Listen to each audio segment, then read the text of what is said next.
सुबह के सत्र में सत्संग में कितने लोग थे? हाथ उठाएंगे क्या? कोई नहीं। आप लोगों में से सुबह के सत्र में थे? जब 12 बजे के पहले सत्संग हो रहा था, तो वहीं से शुरू करूँ ना, फिर और क्या है? वहीं से शुरू करूँ फिर। सुबह के सत्र में जो कुछ कहा, थोड़ी देर के लिए बहुत हमारे संचालक साथी रामेश्वर जी बड़े संकोच में थे और आकर के बड़ी विनम्रता से हमारे लिए निवेदन कर रहे थे कि आए बोले। उनकी शालीनता है, प्रेम है। आना था, आने का तो मन नहीं था, सचमुच मैं बताऊं, मैं नहीं आऊंगा ऐसा था। लेकिन सत्संग चूंकि चल रहा था, शुरुआत थी, आया, कुछ कहा। क्या कहा मैंने, वो आपको रिपीट कर देता हूं। कहा क्या है, इतनी सी बात थी कि कोई भी आयोजन होता है ना, तो उस आयोजन को पूर्णता देने में बहुतों का सहयोग होता है। एक विचार बनता है, सत्संग कराना है, और उन विचारों पर लोगों की सहमति होती है। हाँ ठीक है, सत्संग कराना है। फिर जो विचार का अंकुर फूटा, भैया थोड़ा सा कम करेंगे क्या? साउंड लीकेज हो रही है कारण। यहाँ जब बैठे लोग हैं वे लोग सुने, और दुनिया वाले मत सुने, उसकी चिंता नहीं है। जो यहाँ बैठे हैं उनको सही आवाज मिले। बाहर आवाज जाती है नहीं जाती है, वो हमारा विषय नहीं है। यहाँ वाले ठीक से सुने, थोड़ी सी आवाज जो आ रही प्रतिध्वनि, बहुतों की सहमति होती है। और फिर उस विचार को एग्जीक्यूट करने के लिए, क्रियान्वित करने के लिए बहुतों का सहयोग मिलता है। आर्थिक सहयोग, शारीरिक सहयोग, बहुत सारे सहयोग के बाद इस प्रकार के आयोजन होते हैं। क्यों होते हैं? इसलिए कि हमें हमारे जीवन को समझना है, इसके लिए संदेश की आवश्यकता है, एक मैसेज की आवश्यकता है, एक विचार की आवश्यकता है। और संत वो विचार देते हैं जो आपको भीतर से बदलते हैं। बाहर का परिवर्तन बड़ा सरल है, भीतर का परिवर्तन यह स्थायी परिवर्तन होता है, दिखावा नहीं होता है। फिर वो आप मतलब आपका जीवन ट्रांसफॉर्म हो गया, एकदम से बदल जाता है, क्योंकि आप वैचारिक स्तर पर परिवर्तन कर लेते हैं। एक उस चीज को समझ पूर्वक बदलते हैं, न दबाव पूर्वक, न किसी की अनुगमन करते, देख करके नहीं करते हैं। क्या करते हैं? समझ पूर्वक परिवर्तन करते हैं, और उसका फिर लाभ मिलता है। तो हमें हमारे जीवन को समझना है और जीवन को इस ढंग से निर्मित करना है, इस जीवन का निर्माण इस ढंग से कर लेना है कि इसी जीवन से एक सुंदर सा परिणाम आए, और वह परिणाम जो हम चाहते हैं, जो हम चाहते हैं। आप बताओ, एक विद्यार्थी पढ़ाई करता है, क्या चाहता है, क्या परिणाम चाहता है? मैं फर्स्ट आऊं। कोई कंपटीशन में भाग ले, परीक्षा दिलाए, क्या परिणाम चाहता है? मैं सेलेक्ट हो जाऊं, मेरा चुनाव हो जाए। अब वो मनचाहा परिणाम है, तो वो मनचाहा परिणाम मिल जाए, जीवन का मनचाहा परिणाम मिल जाए, तो मैं अपने जीवन को इस ढंग से निर्मित कर लूं और उसको बनाने के लिए मुझे ऐसे विचार मिल जाएं जो मुझे प्रेरित भी करे और मेरे जीवन का निर्माण भी करे। इसके लिए हम संतों के पास जाते हैं और जब उनके जीवन को देखते हैं तो हमें भी प्रेरणा मिलती है, मुझे करना है। मैंने कहा था कि गुरु कर ले आप समान, ये मैंने कहा था। कबीर साहब की पंक्ति है कि गुरु कर ले आप समान, वो अपने ही समान। गुरुदेव जी या संतजन कहा करते हैं कि गुरु शिष्य नहीं बनाता है, गुरु गुरु बनाता है। गुरु गुरु बनाता है। एक होती है पहलवान परंपरा और दूसरी होती है गुरु परंपरा। क्या है पहलवान परंपरा? पहलवान भी शिष्य बनाता है, अर्थात वो कुश्ती के दांव पेच को जानता है, लड़ने के दांव पेच को जानता है, और जब कोई सीखने आता है तो उन्हें दांव सिखाता है। लेकिन होता क्या है, पूरा दांव नहीं सिखाता है, जितना जानता है उससे कम सिखाता है, पूरा नहीं है। अच्छा, क्यों ऐसा होता है? कहा जाता है कि गुरु और शिष्य, एक पहलवान बस अखाड़े में आया और लोगों को हराने लग गया, जीतने लग गया, सब जीतता चला गया, तो उनको बड़ा गुमान हुआ, मैं तो सबको जीत लिया, अब तो मैं गुरु को भी जीत सकता हूं। क्या लगा? अब तो मैं गुरु को भी जीत सकता, मतलब गुरु जितना जानते हैं उतना मैं जानता हूं, उतनी मेरे पास दांव पेच है। तो ऐसा संजोग से अपने गुरु को ललकार दिए। गुरु ने कहा ये तो ठीक नहीं है, लेकिन ठीक है चलो। अब वो कुछ दोनों जब मल्ल युद्ध में, कुश्ती में जब अखाड़े में उतरे तो कुछ देर तक दांव पे चला, लेकिन गुरु जी एक ऐसा दांव खेला कि शिष्य को चित्त कर दिया। अब चित्त हो गए, तब शिष्य ने कहा गुरु जी ये वाला दांव तो मुझे कभी नहीं बताए थे। क्या बेटा इसी दिन के लिए रखा था, इसी दिन के लिए रखा था। ये क्या है? पहलवान परंपरा। गुरु परंपरा बिल्कुल अलग है। गुरु जो कुछ जानता है सब बता देता है, ओपन, खुली किताब। अच्छा, गुरुदेव जी प्राय कभी कभी कहा करते थे कि मेरा शिष्य, मेरा साथी यदि मेरे से ज्यादा जानने लग जाए, मेरे से अच्छा लिखने लग जाए, मेरे से अच्छा बोलने लग जाए, उनका जीवन बढ़िया हो जाए, तो यह जान करके मुझे खुशी होगी। ये मेरी हार नहीं, मेरी सफलता होगी।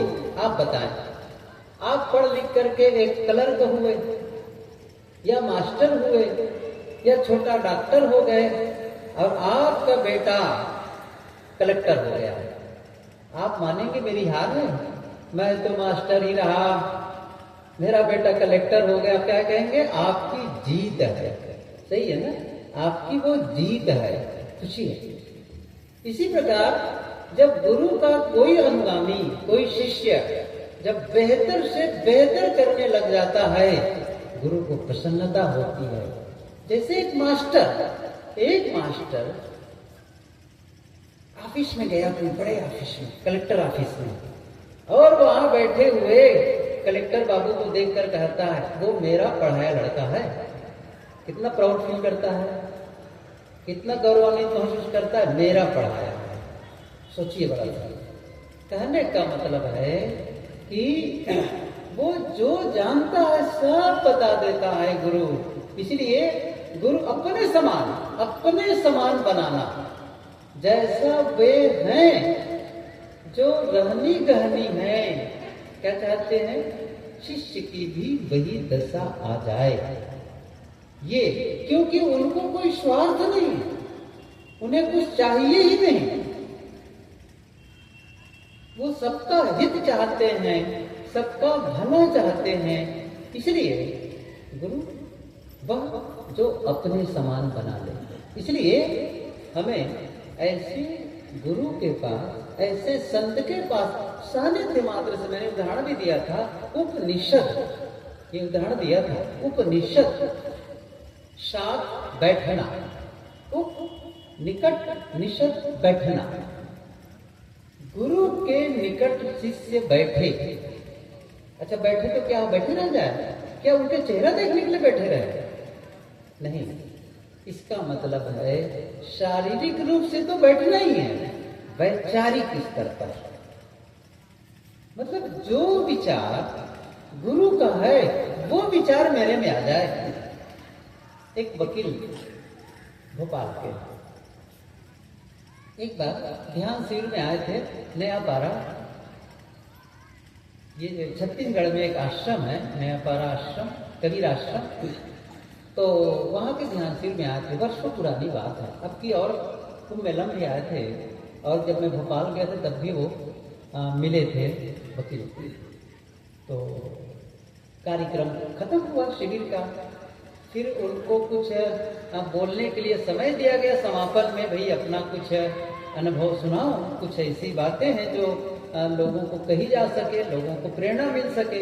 खड़ा हुआ, बहुत और भी बातें कहे होंगे, बातें तो सब भूल गए, लेकिन एक बात उनकी याद है मुझे। उन्होंने क्या कहा?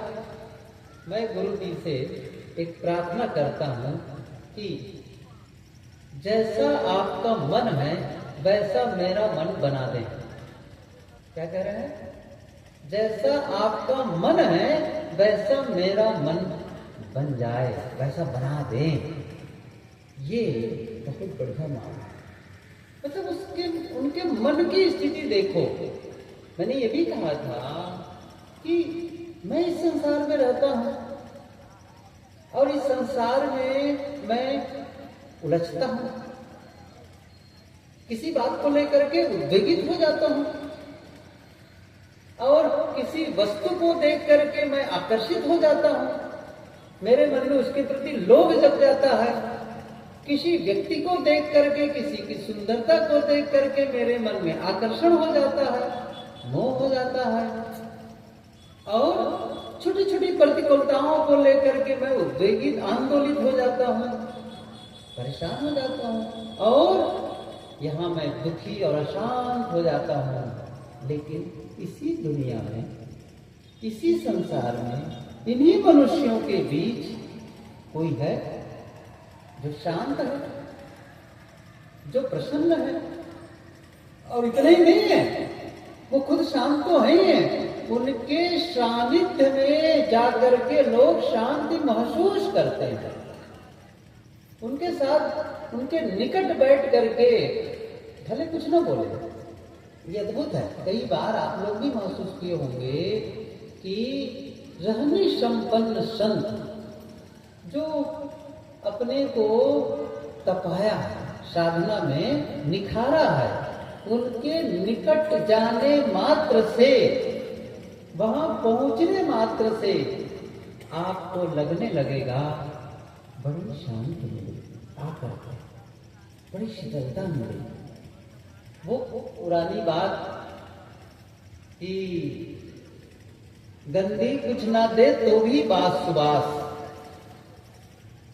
गुरु संत कैसे हैं? जो गंदी को बास, गंदी कुछ ना दे तो भी बास सुबास। इत्र बेचने वाला, या कहना चाहिए हींग बेचने वाला आपके मोहल्ले में आ जाए और आप उनके पास जाकर खड़े हो जाओ, खरीदो भले मत, वो आपको दे भी मत, क्या होगा? तो भी बास सुभाष, तो भी उसकी सुगंधी आप तक पहुंचेगी, क्योंकि उनके भीतर से जो ऊर्जा निकल रही है ना, जिनका मन शांत, शीतल और पवित्र है, या दूसरे शब्दों में कहूं जिसके मन में निर्वैरत्व है, वैर भाव नहीं है, किसी के लिए कोई दुश्मनी का भाव नहीं है, किसी के प्रति कोई बदले का भाव नहीं है, सबका हित चाहता है, सबका वो भला चाहता है, सबका भला चाहता है। अब ऐसे संत के पास जब वो पहुंचते हैं, कोई भी पहुंचता है तो स्वाभाविक उनकी जो ऊर्जा निकल रही है, उनके अंदर से एक धारा बह रही है, वो धारा लोगों को प्रभावित करती है। एक सकारात्मक, एक शांति की धारा वहां से बहती है, शांति की धारा बहती है। और इसके उल्टा भी है, एक नकारात्मक आदमी, एक नकारात्मक आदमी, एक हिंसक आदमी, एक अनाचारी आदमी, एक उद्वेगित बेताब आदमी कोई हो, उनके पास बैठोगे तो कौन सी धारा वहां से बह रही है? वहां से अशांति की धारा बहती है, उद्वेग की धारा बहती है, और वो बाजू वाले महसूस करते हैं। आप ख्याल करिए, मैं आपको पूछूं, आपका ही परिवार हो, जिस दिन आपका श्रीमान किसी बात को लेकर के नाराज है, या श्रीमती नाराज है, सास नाराज है, बहू नाराज है, कोई भी सदस्य किसी बात को लेकर के नाराज है, तो साथ में रहने वाले महसूस करते हैं नहीं करते हैं? बताओ। वो न बोले तो भी महसूस करते हैं। मतलब उनके द्वारा जो नकारात्मकता निकलती है ना, वो हम महसूस करने लग जाते हैं। कैसा लगेगा? वहां का जो एनवायरनमेंट है ना, तनावपूर्ण। आप ख्याल करिए, एक ऐसे कमरे में आप जाओ जहां दो आदमी विवाद कर रहे हैं, कैसा लगेगा वो कमरा? समझ रहे? वहां के कमरा का एनवायरनमेंट कैसे होगा? बिल्कुल भी रहने जैसे नहीं होगा। एक आदमी एकदम गुमसुम बैठा हुआ, बिल्कुल। अब कैसा होगा? वहां का तनाव में बैठा होगा। मतलब वो ये चीजें ऐसी है कि दिखाई नहीं देती है, लेकिन वर्क करती है, वर्क करती है। अब या तो कोई ऐसा हो जिनका लेवल बहुत ऊंचा हो गया है, बहुत ऊंचा, उनकी उपस्थिति भी उनका तनाव खत्म हो जाए। अब बहुत बड़ी बात है, ये अलग चीज है, अलग चीज है। ये विषय को छोड़ता हूं। मैं दूसरी बात कह रहा था कि संत के पास जाते हैं, सत्संग में जाते हैं, तो हमें क्या मिलता है?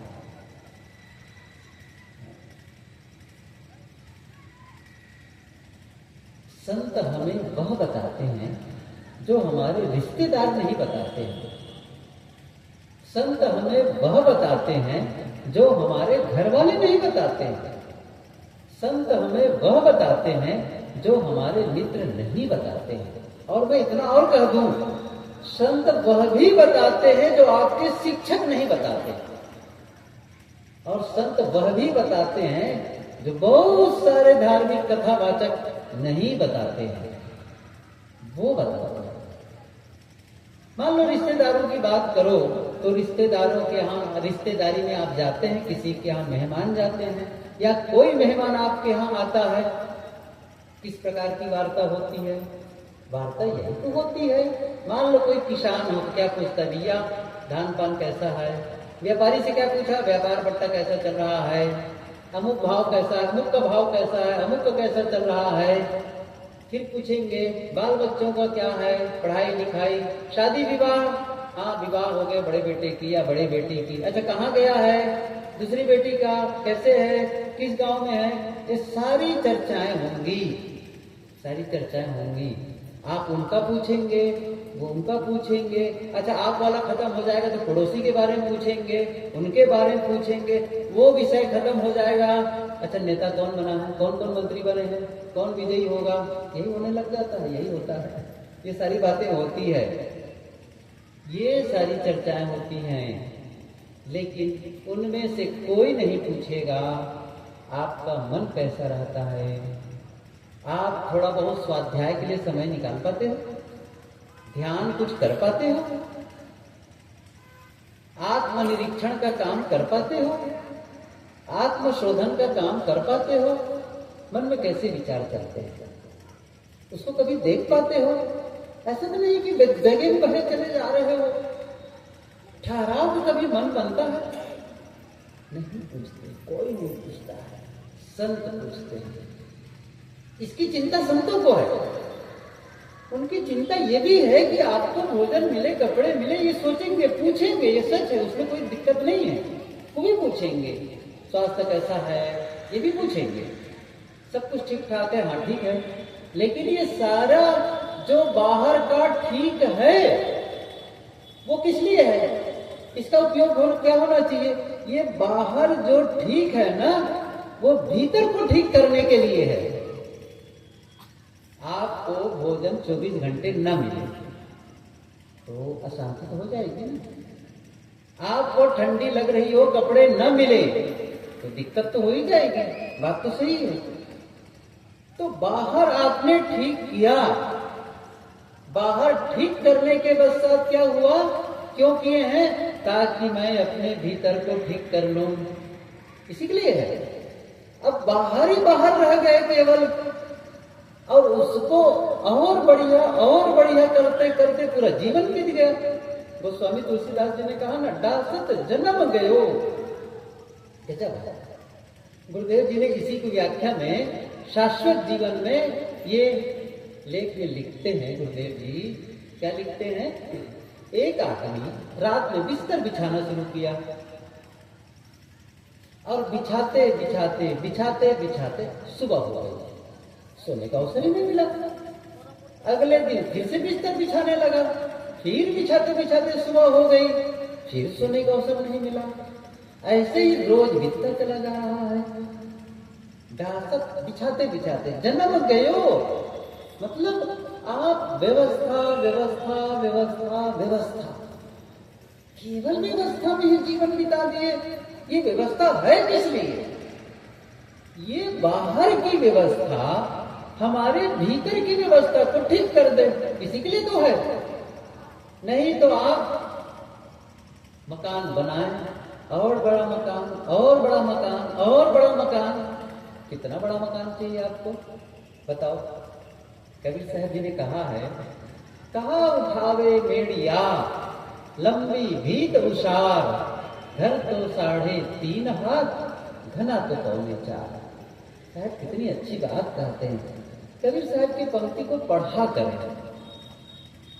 नहीं पढ़ते हैं, नहीं पढ़ते हैं, कह देंगे हाँ पढ़ लेते हैं साहब, कहते हैं नहीं पढ़ते हैं। साहब कितनी अच्छी बात कहते हैं, कहा उठाए मेड़िया। ये गुजराती शब्द है मेड़िया। मेड़िया का मतलब है ऊपर का तल्ला, तल्ले पर तल्ला। एक तो ग्राउंड फ्लोर के बाद पहला तल, सेकंड, थर्ड, ऐसे। कहा उठाए मेड़िया लंबी भी तुषार, लंबा चौड़ा मकान। साहब क्या कहते हैं? घर तो 3.5 हाथ, घना तो 4.25। जब मर जाओगे तो वो जो घर मिलेगा अंतिम में, और वो घर मिलेगा जहां से कभी उजड़ना ही नहीं है। अभी जो मकान है ना, इसको तो छोड़ के जाना है, उजड़ जाओगे। एक ऐसा मकान जहां बस गए, एक ऐसा कच्छ जहां बस गए, सदा के लिए बसे रह जाओगे। कितना बड़ा? 3.5 हाथ का, ज्यादा करोगे 4.25 हाथ का, बस। कितना आप बढ़ाए चले जा रहे हैं। मकान चाहिए, बिल्कुल चाहिए, लेकिन आप केवल मकान के ही साथ सज्जा में जीवन बिता दिए। कपड़े चाहिए, लेकिन कपड़े की रंग बिरंगे क्वालिटी वाले कपड़े पहनने के चक्कर में आप अपने आप को ही बेच दिए। कैसा जीवन है वो?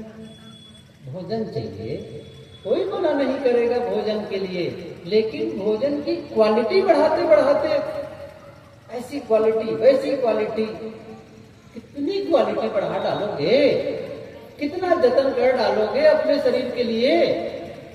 चाहे इसको कुछ भी खिलाओ पिलाओ, चाहे जो भी अच्छी चीज डालो, सब गोबर बन के निकल जाता है। पोषण शरीर का हो जाता है, शरीर को पोषण हो जाता है, बस। कितनी क्वालिटी का। इसलिए भोजन चाहिए, केवल आपका शरीर स्वस्थ रहे। कपड़े चाहिए, मर्यादा के तहत हमें कपड़े की भी आवश्यकता है। बहुत कीमती कपड़े में हम सुंदर लगेंगे, अरे सुंदर कपड़े से नहीं लगता कोई। सुंदरता आती है पवित्रता से, सुंदरता आती है सद्गुणों से। वो नहीं है तो फिर वो सुंदरता किस काम का? कोई काम का नहीं। तो जिसकी सुंदरता में इतरा रहे हो ना, वो सुंदरता थोड़े ही दिन में ढल जाने वाली है। सब रंग रोगन खत्म हो जाने वाला है। जो आज 20 और 30 के बीच में सुंदरता झलक रही है, 20-30 भी कहना नहीं, कुलदेव जी कहते ना 18 से 28 है, वो भी सही है। तो 20-30 में झलक रही है, 60 वर्ष में जिन्हें आज अभी 60-70 के देख रहे हो ना, चाहे वो नर हो चाहे नारी हो, अपनी जवानी में भी सुंदर थे। आज नहीं है, बिल्कुल नहीं है। ऐसा लग रहा है जैसे कि आम की खटाई सिकुड़ गए हैं, दांत नहीं है, आंख भीतर चले गई है, सब कुछ अंतर पड़ गया है। क्या होगा? लेकिन जिसने भीतर को सुंदर बनाने का काम किया, वो सुंदर होता चला गया और सुंदर होता चला गया। आप लोग महात्मा गांधी हमारे देश के राष्ट्रपिता कहे जाते हैं, मोहनदास करमचंद गांधी जवानी में सुंदर नहीं थे। ध्यान दीजिए, जवानी में उनके चित्र को देखे वो सुंदर नहीं दिखते, लेकिन बुढ़ापे में बहुत सुंदर है। सही है ना? बहुत सुंदर लगते थे।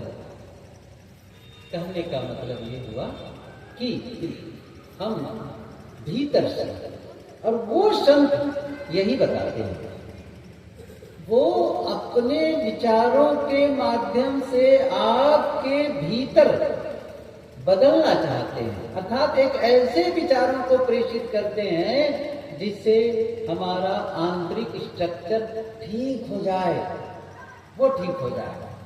इसलिए हम संतों से मिलने जाते हैं। मैंने ये पंक्ति कही थी कबीर साहब की, संत मिलन को जाइए तज माया अभिमान, ज्यों ज्यों पग आगे धरे कोटिन यज्ञ के समान। संतों से मिलने जाओ तो क्या करना है? संत मिलन को जाइए तज माया अभिमान, बड़ी विनम्रता से जाओ, अभिमानी होकर के मत जाओ। मतलब जो आपने भौतिक दृष्टि से भौतिक क्षेत्र में इकट्ठा किया है, जो आपने ऐश्वर्य इकट्ठा किया है, उसको अपने सिर के अंदर मत ले जाओ, ऊपर नहीं, भर के मत ले जाओ, मेरे पास यह है, नहीं, ऐसा नहीं। आप ज्ञान के पिपासु हैं, तो आपको क्या करना है? बड़ी सरलता से जाना है, बड़ी सरलता से, विनम्रता से जाना है। तो तज माया, माया का जो अभिमान है, जो माया आपने इकट्ठी कर ली है, जो माया का विस्तार आपने बना दिया है,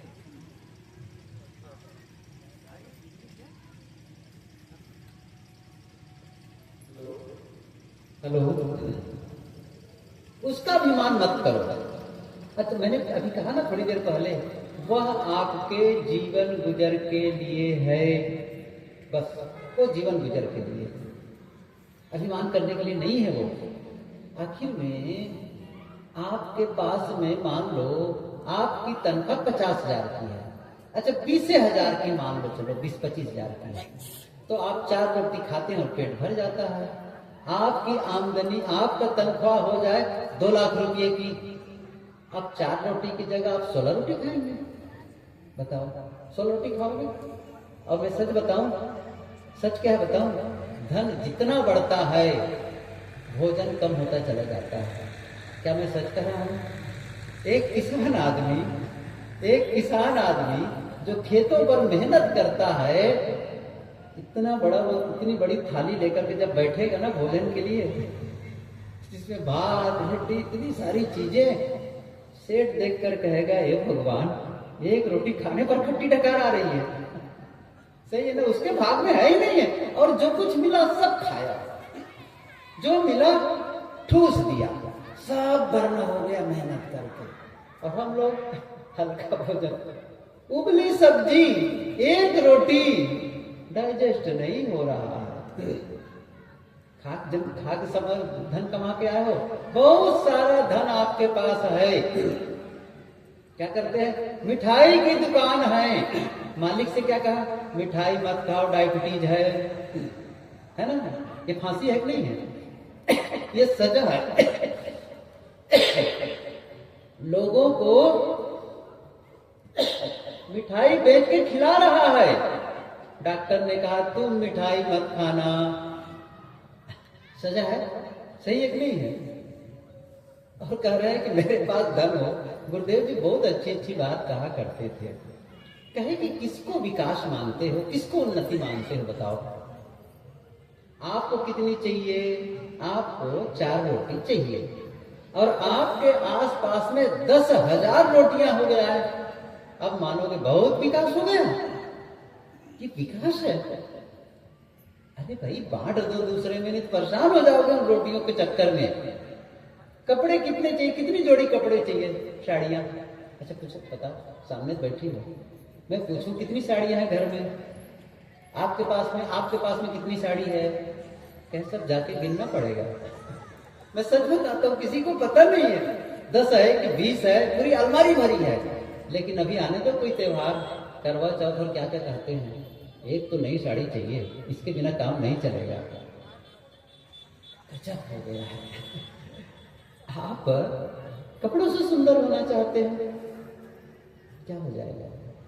संत कहते हैं नहीं, भीतर से बने सुंदर। तो जो ऐश्वर्य आपने इकट्ठा किया है उसका अभिमान नहीं। मेरे पास कुछ नहीं है, मैं अकिंचन, क्योंकि मेरे पास वह ज्ञान नहीं है जिससे मैं आनंद महसूस कर सकूं। कितना बड़ा भीखमंगा हो गया। वह समझ नहीं है जिससे मैं शांत रह सकूं। मेरे पास वो समझ नहीं है, मेरे पास वो क्षमता नहीं है। मैं आपके पास आया हूं, आपसे सीखने आया हूं, आप मुझे उपाय बताएं। मैं उदाहरण दे रहा था ना, आप गुरुदेव जी, हे गुरुदेव जी, आपका जैसा मन है वैसा मन मेरा बना दो, बस आपकी तरह। मैं देख रहा हूं कि मैं दुखी हूं, आप दुखी नहीं होते हैं, आप शांत और प्रसन्न रहते हैं इसी दुनिया में रह करके। कोई तो कारण होगा, कोई तो सिस्टम होगा, कोई तो अंदर की समझ होगी, वही समझ चाहिए। किसी भी संत के पास जाओ तो धन वृद्धि के लिए मत जाओ, वहां जाऊंगा उनके आशीर्वाद से धन मिल जाएगा। पिछले ही मैं अभी यही भागलपुर से तो आए कल, तो एक जगह भोजन था, एक बहन के यहाँ भोजन था, तो भोजन हो गया सबका। अब अंतिम में आरती पूजा भी हो गई। अब सब संत लोग गाड़ी के पास चले गए हैं। अब इतने में घरवाली माता एक माता जी को लेकर आई, बहुत सहयोग कर रही थी, बहुत सुबह से सेवा में लगी थी। कहे साहब जी, अब उनके आंखों में आंखें डबडबा आई थी।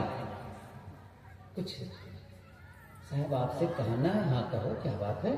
उन्होंने कहा साहब जी, इसकी एक बहू है, पतोहू है, 4 साल से ज्यादा हो गए शादी हुए। मैं कहा अच्छा तब क्या हुआ? बबुआ नहीं है। मैंने कहा अच्छा तो फिर आप कुछ बताएं। मैंने कहा गजब हो गया। मैंने काहे के झंझट में पड़ रहे हो इसके? ऐसे ही कहा, काहे के झंझट में पड़ रहे हो? अच्छा ना हो तो आपको क्या नुकसान है? बहुत बातें मैंने कही। अरे होना होगा, हो जाएगा। ये कल की बता रहा हूँ, कल का, यहाँ जब चले ना गाड़ी में ठीक बैठने के पहले, मैंने कहा आप क्यों दुखी हो रही हो?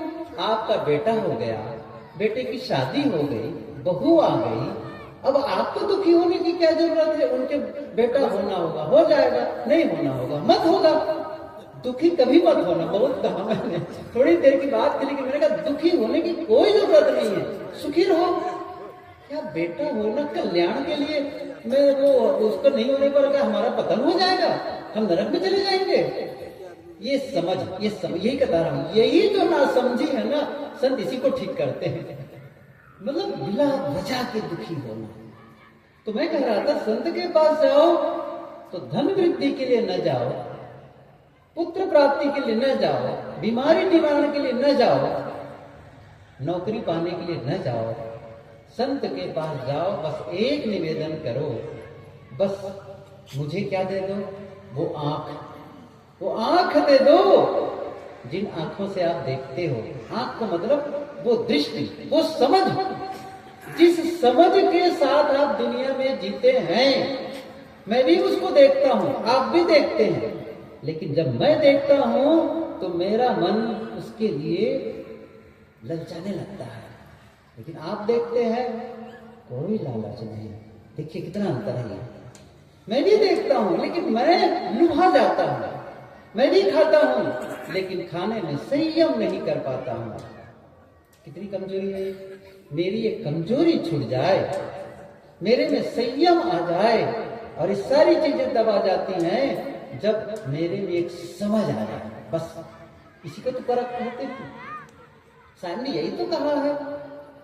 ये जिस दिन समझ आ गई, समझ शक्ति, इसको आप डेवलप करो अपने जीवन में, परख शक्ति को डेवलप करो। ये चीज की कमी रह गई, एक कला के बीच जुड़े, विकल होत सब था। ये कला, यही कला है। ना समझी, हम दुखी क्यों हैं? ना समझी के नाते। लोग जितने भी गलतियां करते हैं, बताओ वो समझदारी के नाते करते हैं कि ना समझी के नाते करते हैं? जितने लोग व्यसन करते हैं, चाहे वो खैनी खाते हो, बीड़ी पीते हो, शराब पीते हो, क्या वो समझदारी का काम है कि ना समझी का काम है? समझ गए ना? ना समझी के कारण है। हमारे मुंह से कटु शब्द निकलते हैं, गाली के शब्द निकलते हैं, ये समझदारी का परिणाम है कि ना समझी का परिणाम है? किसी के साथ द्वेष पाल लिए हैं। द्वेष क्यों पाल लिए हैं? क्योंकि वो मेरे अनुसार नहीं करता है, मेरे प्रतिकूल करता है, अर्थात मैं जैसा चाहता हूं वैसा व्यवहार नहीं करता है, वैसा कार्य नहीं करता है, इसलिए वो मेरा दुश्मन है, मेरा विरोधी है। अब मैं अंदर अंदर परेशान, दुखी और अशांत। क्या मतलब है? आप सुखी नहीं रह सकते हैं। ये सरल सी बात, सरल सी साधना हम नहीं कर पाते हैं। जब संत के पास जाते हैं तो वो सिखाते हैं। तो कहने का मतलब क्या है? तज माया अभिमान, ज्यो ज्यो पग आगे धरे, कोटिन यज्ञ समान। ये साखी बड़े काम की तो है। क्या है? ज्यो ज्यो पग आगे धरे। आप समझिए साहब क्या कहना चाहते हैं। जैसे जैसे कदम बढ़ाते हो, अर्थात संत के नजदीक चलते जाते हो, सत्संग के नजदीक चलते जाते हो, कोटिन एक एक कदम करोड़ों यज्ञ के समान फलीभूत होने वाला होता है। जो फल यज्ञ करने में मिलता है वह फल, उससे ज्यादा फल संत के मिलने से होता है, संत के करीब जाने से होता है। और मैं फिर से कह दूं इस बात को, जब आप किसी भी काम के लिए, अच्छे काम के लिए जब आप चलते हैं, जब करते हैं, तो क्या होता है? उसका लाभ कब शुरू होता है? आप सत्संग में आए तो सत्संग का लाभ कब शुरू हुआ? यही से शुरू करते हैं। सत्संग का लाभ सत्संग करने से शुरू हुआ। मैं बताऊं, सत्संग में आने के लिए जब विचार बना ना, वहीं से शुरू हो गया, वहीं से शुरू हो गया। किसी ने, जैसे एक आदमी से पूछो, वो चोरी करने निकल रहा है, कल्पना करो चोरी करने निकल रहा है, उनसे पूछो भैया कहाँ जा रहे हो? अच्छा वो क्या बताएगा? मैं चोरी करने जा रहा हूं, चलो मेरे साथ। अभी चोरी करने की कोई काम हुआ नहीं है, घटना नहीं घटी है चोरी की। किसी की हिंसा करने जा रहा हो, पूछो कहाँ जा रहे हो? मैं अमुक आदमी की हत्या करने जा रहा हूं, बिल्कुल नहीं बताएगा, बिल्कुल नहीं बताएगा। अभी हुआ नहीं है, हत्या हुई नहीं है, लेकिन जैसे ही हत्या का विचार जगा, भय शुरू। चोरी का विचार जगा, भय शुरू। शुरू हो गया नुकसान, अभी हुआ नहीं है। और जब तक के चोरी करेगा, जब तक वो हत्या क्रम में लिप्त रहेगा, भयभीत रहेगा, भयभीत रहेगा। और क्या होगा? वो चोरी करके चला जाएगा, हिंसा करके चला जाएगा, व्यभिचार करके चला जाएगा, तो भी उसके मन में भय बना रहेगा, किसी को पता न चले, कोई न जाने। ये मनुष्य की बात मैं नहीं कह रहा हूं, केवल मनुष्य की बात नहीं कह रहा हूं, मनुष्य तो है ही ये समझदार प्राणी। मैं एक उदाहरण दूं, आप समझ जाएंगे। आप कुछ रोटी लिए हैं और अपने गली के कुत्ते को दे देते हैं। जैसे कुत्ता है और उसको रोटी डाल दी, तो क्या करेगा कुत्ता? कुत्ता पूंछ हिलाएगा, बुलाता है कि नहीं बुलाता है? बहुत पूंछ, मतलब धन्यवाद ज्ञापित करता है, उसका ढंग यही है, धन्यवाद देता है कि आपने मुझे भोजन दिया, और बैठ करके बड़े आराम से खाता है, वहीं बैठ करके। ठीक है, उसको रोटी मिल गई। अब कल्पना करिए, आप भोजन बना करके, रोटी बना करके ढक के रखे, बाथरूम चले गए और कुत्ता चुपके से आया वही, और उसमें से 2 रोटी वो ले गया, खींच करके ले जा रहा है, इतने में आप आ गए। अच्छा, तो बैठकर खाएगा क्या? वो कुत्ता बैठकर खाएगा? भागेगा, भागेगा। सही कह रहा हूं, भागेगा कुत्ता। क्यों? मैंने चोरी की, अब पिटाई होने वाली है, पिटाई होने वाली है। कुत्ते को भी पता है गलत का परिणाम कैसे आने वाला है, मनुष्य को कैसे पता नहीं होगा। इसलिए पहले ही भय, वर्तमान करते समय भय, और करने के बाद। लेकिन पवित्र कर्मों में, शुभ कर्मों में, सत्संग के लिए किसी कहाँ जा रहे भैया? मैं सत्संग में जा रहा हूं, चलोगे क्या? चलो चलो सत्संग में। कितनी पवित्रता, कितना मन में उत्साह, मैं संतों से मिलने जा रहा हूं। और जब तक सत्संग कर रहे हैं कोई भय है? अच्छा, मान लो यही एक पुलिस आ जाए, पुलिस का दरोगा आ जाए, आप डरोगे उनसे? डरोगे। लेकिन एक आदमी चोरी करके छिपने के लिए बैठा हो सत्संग में, अच्छा वो बैठ जाए, पुलिस उनके बाजू में बैठ जाए तो अच्छा वो बैठा रहेगा सत्संग सुनते सुनते? मान कर चलो भाग जाएगा वो। पुलिस को पता नहीं है, पुलिस तो आया भी नहीं चोरी के चोर को खोजने के लिए, वो सत्संग सुनने आया है। पुलिस जो है वो सत्संग सुनने आया है, और चोर बाजू में बैठा है। चोर क्या समझेगा? मुझे खोजने आया है, मुझे खोजने आया है। वो चोर भाग जाएगा, बैठा नहीं रहेगा। लेकिन एक जो ईमानदार आदमी है, पुलिस के आने पर सुरक्षित, अब कोई डर नहीं है, अब पुलिस आ गई है। कहने का मतलब यह है कि हम सब जब सत्संग में जाते हैं तो ये हमें जो फल मिलता है यज्ञ का, वह फल हमें मिलने लग जाता है। वो पवित्रता, वो सुगंधी, वो आनंद का अनुभव हम पहले ही करने लग जाते हैं। और जब सत्संग करके लौटेंगे तब भी यह सुगंधी जाने वाली नहीं है। जब जब यहाँ की बातों को आप सोचेंगे, याद करेंगे, आपको अच्छा लगेगा। और ये भी हो सकता है, ये बात संत ने कही है, साहब ने कही है, मुझे ऐसा जीवन जीना है। एक भाव जगेगा, एक प्रेरणा मिलेगी, नहीं मुझे जीवन बदलना है, ये कचरा वाला जीवन नहीं जीना है, मुझे पवित्रता वाला जीवन जीना है, निर्मलता वाला जीवन जीना है। तो जीवन बदलेगा, ये सत्संग का फल है। तो हम सभी सत्संग में इकट्ठे हुए हैं। आज पहला दिन है, कल परसों 2 दिन का सत्संग है। बहुत सारी बातें हम लोग सुनने वाले हैं, बहुत सारी बातें, और विभिन्न विषयों पर बहुत सारी बातें हम सुनेंगे। लेकिन शर्त क्या है? समय से आए, पूरा लाभ दे। आप सबको बहुत बहुत धन्यवाद, सबको साहेब बंदगी। बोलिए सद्गुरुदेव